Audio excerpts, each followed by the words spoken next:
Evening all, welcome back to Factorio. So today we're going to be doing something just unbelievably wrong, crazy and stupid. We are going to be biter farming. In my sort of crusade to remove pollution from absolutely every square inch from Nauvis, which is going quite well actually, you'll see as we progress through this, but it's working, it's going okay. I decided that actually there are some even more effective ways to remove pollution, and that is biters. If you've ever wondered what actually the point of pollution is, it's just to basically trigger biters. And that's why I thought, actually, do you know what? This is going to be a really good way to, I guess, remove pollution in some ways. So the reason this came about was because landfill, you can't farm, obviously. So there's not a huge amount you can do there. Now, obviously, I did read comments that you can nuke each chunk, and that obviously starts to reduce pollution. Yeah, okay, we did that. It worked.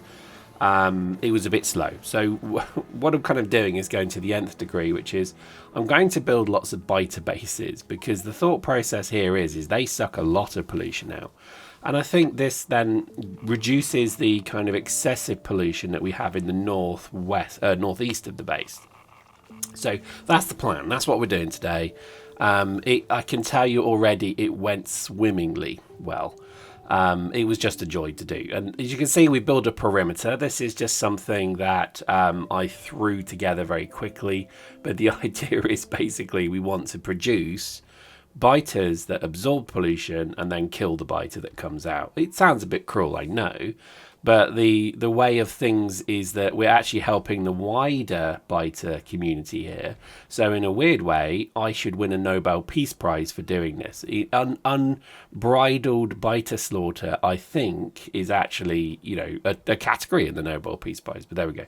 The guy invented dynamite. I mean, you could tell he lived a life of guilt, for flip's sake. But anyway, so I think this kind of method is over the top. We don't necessarily need to go this far. But again, experimentation being what it is, I thought it'd be interesting to see, well, what happens. And needless to say, this sucked pollution quicker than your mum, because it was ridiculous. This literally cleared the entire northeast area of the base of all pollution. So this, as you were about to see, works really well.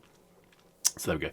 Again, I get a lot of people asking me, why am I so kind of fixated on pollution? I'm not. It's just always been something that the game has never really, I guess, allowed you to manage. You could use mods. I used a number of mods, as I've said previous videos, but my kind of thought process was it would be really good to just have a base that, yes, was well defended, but no, wasn't constantly being attacked. I actually do get quite annoyed at the flashy warning messages that come up. Now, the interesting thing with this is Gleba. Gleba is the next target for reduction. Now, it's obviously not pollution there, it's spores. And I have Googled, and I recommend you Google it. You're not going to find anywhere that actually helps to tell you how to reduce spore production. I have no idea how to do it. Now, it seems to me that it's based upon the creation of, well, you grow something and then when you harvest it, it produces spores. And the agricultural towers themselves also produce spores as well. So you're kind of screwed. So this is something that I'm really interested to see if we can reduce. I mean, I didn't think we'd reduce pollution as much as we have on Nauvis. And again, it always comes down to things like mods. I never really bothered with efficiency modules because it was always a case of more power. Very Jeremy Clarkson, but more power, bah, you know, just put your foot down sort of thing. But the thing is, eventually you get to a point where it's like, actually, maybe we don't need to do this. Maybe, because, I mean, almost every machine is producing in huge quantities in mass overtime. It's like having a factory that's all on MDMA. And they're just going nuts and just making stuff. And that's okay, but again, eventually it then stops because you can never use that much. So for me, it feels like, do you know what, having a bit of an efficiency module in there as well reduces power, number one, but we're not too worried about that. It's more, it reduces pollution. So as you can see here, I mean, again, you know, pay attention to that map because you will see that this reduces it. Now, fun fact, I was not entirely sure at this point if artillery trains fired on biter nests that you create. Turns out they don't. There you go, fun fact. But I wondered if they did, and I kind of was a bit nervous about this. So what we've done is place the biter bases. We're starving them so that they turn feral, And then basically they'll start to produce, and well, they'll suck up pollution and basically produce biters. Unbelievably, I mean, again, I frightened myself. I frightened myself with my staggering creative brain here because, again, it's overkill, I know, but it worked. I genuinely was surprised. So with all these little kind of little wood farms that we're producing, which work really well, and again, I think some people have asked, are they balanced? Is there the correct ratio of wood to seed? And the answer is no idea. It still works. They've been running for hours and hours and hours, and so far no jams. So I'm going to take that as a positive. I think generally they destroy more than they create. But there's always an initial load of wood into... Oh yeah, let me take a picture. Sorry about that. There's always an initial load into basically the agricultural tower that then gives you the ability to at least destroy everything else that you don't need. And again, if that was the subtext of this entire mod, it is destroy what you don't need. So I don't know, it kind of works. I think I'm still the jury's out. It's not affected my UPS at all, any of this. So producing 14,000 units of wood a minute does nothing to my to my FPS or my UPS. So happy about that. I did wonder if adding loads more biters might sort of cause an issue, but so far no. And we've replicated this in a smaller function, as you'll see towards the end of the video. We've produced this quite a lot everywhere else. So there we go. So I think this, in a way, and I'm sure many of you will be relieved to hear me say this, it really represents the end of my pollution journey. I think I've mastered pollution on Nauvis. I'm pretty confident that actually it's never going to be an issue again. And so we can move on to the next few projects. But I think for the remainder of this video, let's just look at what we produced and how, I guess, awesome it was. Now, what was interesting about this entire playthrough project of pollution was it was something I never really... So you see, use the overlay here. I don't know if you know this, but the pollution values is very helpful because you can start to see the reduction of it. You can start to really kind of track how it's all going. But here we go. So we're about to kind of hatch, and when it hatches, immediately it absorbs that pollution and creates a biter. And I found that really interesting because this is probably the best way. So there we go. So that literally is now starting to absorb pollution, and they're not moving just yet because there you see it sucked pollution in then. So now it starts, and you see it's literally drawing it out the air, which is wonderful. And then the turrets go to work. I mean, it's it's slightly cruel, I guess, but it works really well. So really recommend. Give it a go. This has worked amazingly well. And I think, again, the towers, I probably should have put them a bit further away from the biter nest, but let's just watch the pollution. So if you look at some of these values, they're reducing pretty much continually because pollution spreads and it's being pulled out the air. So there we go. I again, do worry sometimes my brain is a bit odd because I seem to just get completely lost in like, and then what, and then what, and then what. I'm not someone who could just sit and like, oh, here you go, here's something you can try, and okay, that I see how that works now. And then I'm the one thinking, I wonder if I could like double this. I'll give you an example. When I first started playing EVE Online, and this is, unfortunately, it's got some things that probably will get me banned, but I didn't do it, but it just gives you an example of what happened.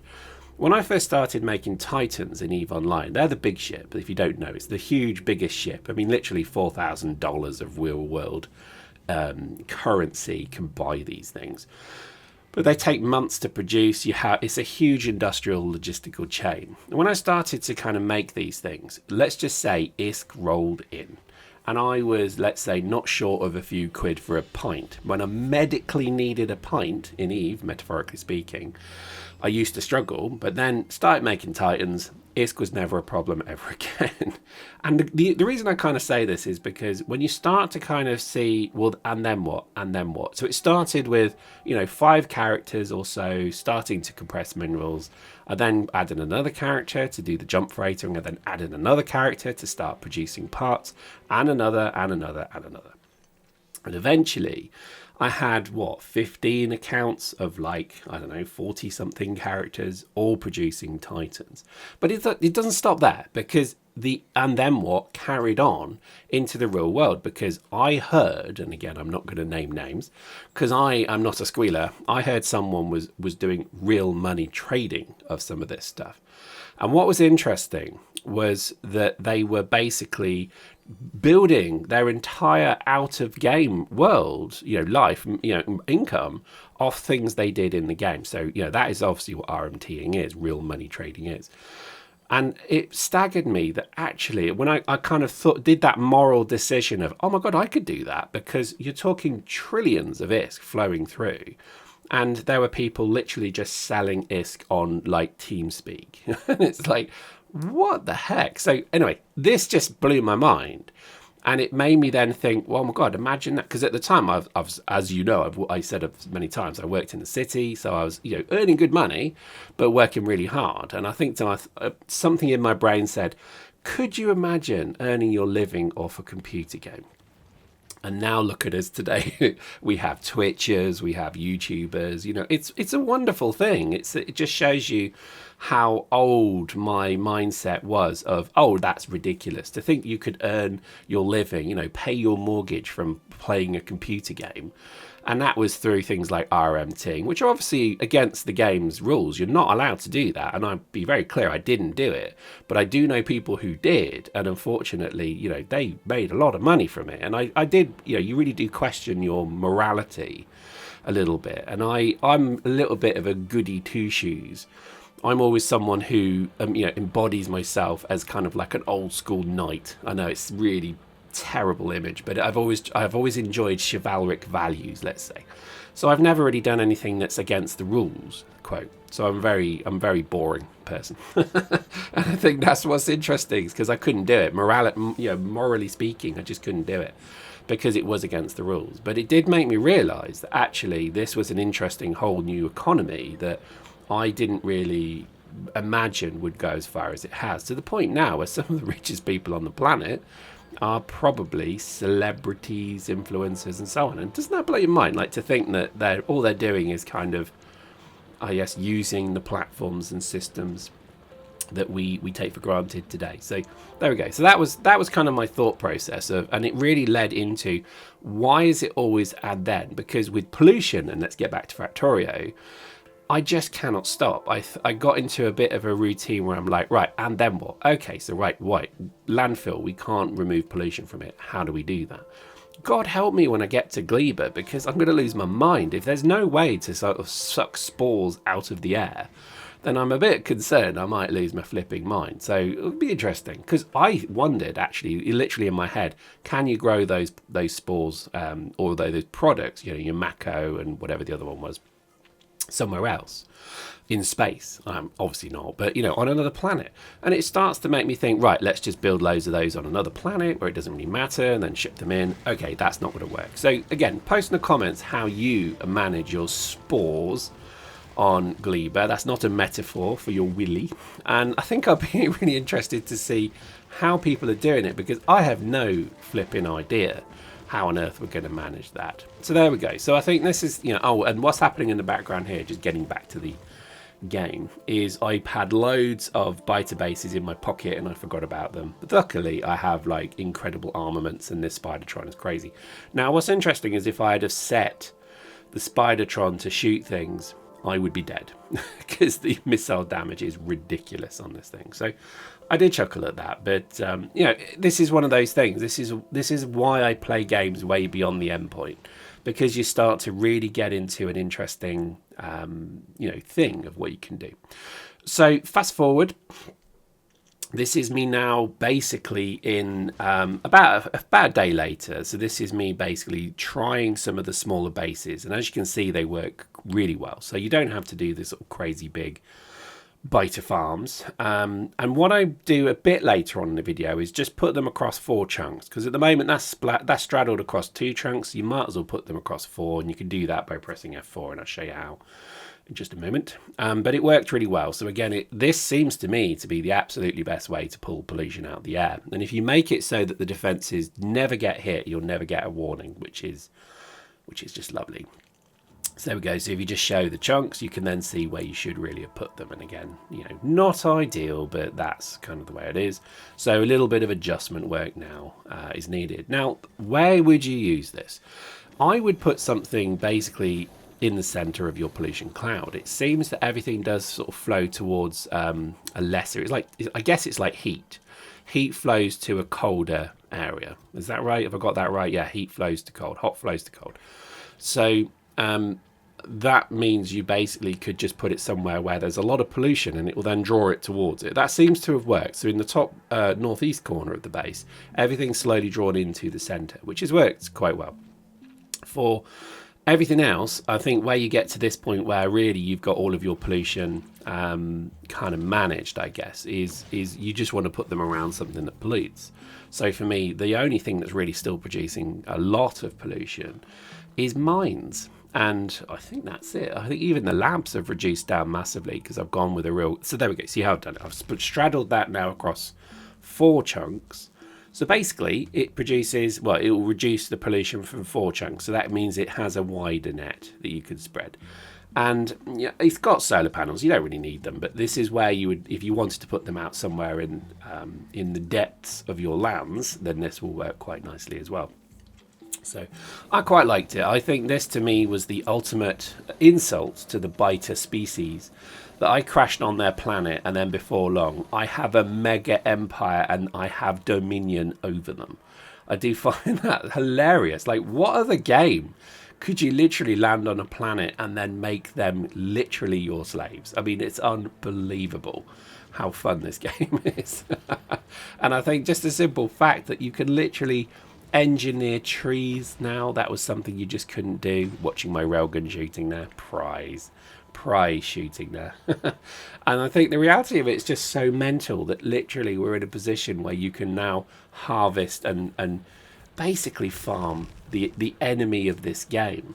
Now, interestingly, can you do this to the pentapods? Well, I wonder if you maybe can, because you do produce pentapod eggs. You can produce a lot of them.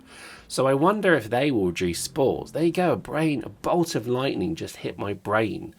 And I'm wondering if you could have, creating pentapod eggs that then inject out into the air, to the environment, that then hatch. If they hatch, do they consume spores? Question mark. I think they might. So there we go. So that's what oh gosh, we're going to have so much fun. Seriously, I'm so excited to try this.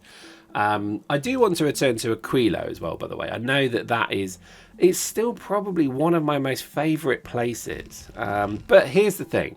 I think we're probably getting to a point with this save where it's maybe time to say, we've done a good job. Let's look at maybe some more mods, because I know I was watching Lawrence Plays. If you don't watch his streams, you totally should, because he's really good. He's very British, like I am, and it's really good because he's got, I think, like another half dozen planets added, and they all do different things. So I'm kind of excited to try that, because I think that is it's a good next step. So I think we'll look into that. But I'm definitely going to keep playing this save, because I just haven't done the things that I said I would, like Snowflake Base. I mean, I'm getting there with it. In fact, you'll see in just this video here, we've started to kind of add things like legendary red science. I'll probably show another video of that, but we've done it and it works and it's really good. And it's actually worth doing as well, because it burns at a slower rate. So it's probably one of those things that's definitely worth doing. See on the right there in the new base, the Ivory Tower Mega Base 2, that has one solitary little cell which is producing legendary red science, and that's something we'll continue to add to. And again, I won't do it on camera because it's just something that I do when I get time, but I do think it's kind of a nice next step. It keeps the game going, because legendary stuff is definitely worth doing. Almost every module, everything we place now is legendary, so it just makes great sense to do it. In fact, we're probably going to have to increase the number of spick and span ships. If you don't know what that is, that's the ship that flies around collecting legendary iron. And I think the reason that's very good is because that's giving us basically the limiting resource in legendary is not copper, because you're producing legendary coal that you then can turn into low density structures that you then recycle. All this. And then that means you have basically infinite copper, sorry. But where we have iron seems to be the one thing that is a little bit more tricky to do. So we're gonna have to keep our eye on that one. But yeah, so I think, our pollution journey nears an end. I think it's been a hell of a run. I still can not understand how this game, I'm 2,500 hours into this game now, which is unbelievable. And when you look at other YouTubers and just the level of interest there is still in this game, it's lovely. And I love that fact, because to me it does feel as if there's so much more that you can do. Final bit to show you here. So the last little bit of dregs of pollution here, they were not dissipating. They've started to dissipate because I nuked them, but it's not quick enough. So what I realized is that the best thing to do is just to take off the landfill, let the pollution dissipate, then replace it. And I thought, gosh, that's so clever, isn't it? It really is such a lovely thing. And again, I know a lot of you are like, why are you bothering so much about pollution? What's your problem? I think the thing with it is, it just feels like one of those challenges, I guess. To me, it felt like such an interesting challenge to see if you could remove pollution entirely from your base.